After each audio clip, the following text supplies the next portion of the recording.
Шағбан айы шамасы келген мұсылманға көптеп нәпіл ораза ұстайтын ай.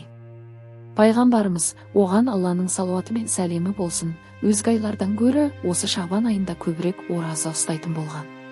Сахаба Усама ибн Зайд оның себебін сұрағанда оған Алланың салауаты мен сәлемі болсын, бұл айда барлық істер әлемдердің Раббысына көтеріледі. Менің де істерім Алланың құзырына аузым беріп болған күйде көтерілуін қалаймын деп жауап берген екен. Дегенмен қанша күн әрі қай күндері ораза ұстау керектігі риуаяттарда нақты айтылмаған. Сондықтан да қанша күн ұстаймын десеңіз де өз еркіңіз. Мәселен, дүйсенбі мен бейсенбі күндері ауыз бекітсеңіз болады. Сондай-ақ Шағбан айының 13, 14, 15 күндері, яғни 3 күндері ораза ұстаған дұрыс. Бір әлсіз хадисте былай делінген: Шағбан айының ортасы болғанда түнін ғибадатпен, ал күндізін оразамен өткізіңдер. Алла тағала сол күні күн батқанда дүние аспанына түседі де былай дейді: менен кешірім тілейтін пенде бар ма, кешірім етейін. Менен ризық несібе тілейтін пенде бар ма, ризығын арттырайын. Ауру сырқауға шалдыққан бар ма, саулық берейін. Осылай таң атқанша жалғасады. Осы тұрғыда кейбір мұсылмандардың өткен Рамазан айынан өтелмей қалған қаза оразалары болса, осы айды пайдаланып, соларды да өтеп алғандары абзал. Алла елшісінің Рамазаннан бөлек айларда да ораза тұтуының мәні де осыда. Пайғамбарымыз басқа айлардан қарағанда Шағбанда көбірек ораза ұстаған.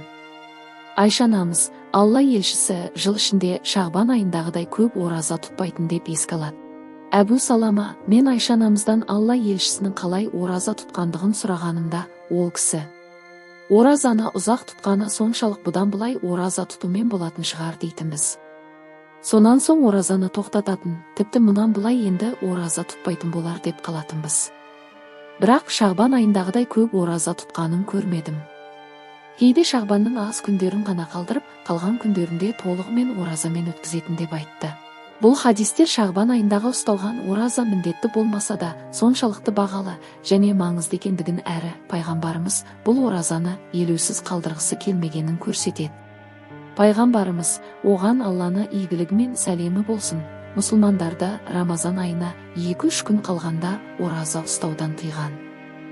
Әбу Хурайра, Шағбан айының бірінші жартысы өткен соң ораза тұтпаңдар деген пайғамбарымыздың сөзін жеткізеді. Басқа хадистерде пайғамбарымыз Рамазан айының алдыңғы 1-2 күнде ораза тұтпаңдар деген.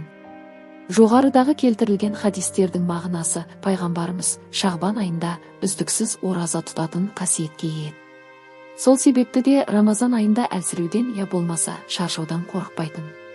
Ал өзгелерге Рамазан айында әлсіреп қалып, Рамазанды сергек қалыпта қарсы ала алмай қалмасын деген сақтықпен Шағбан айының 15-нен соң ораза тұтпауды бұйырған.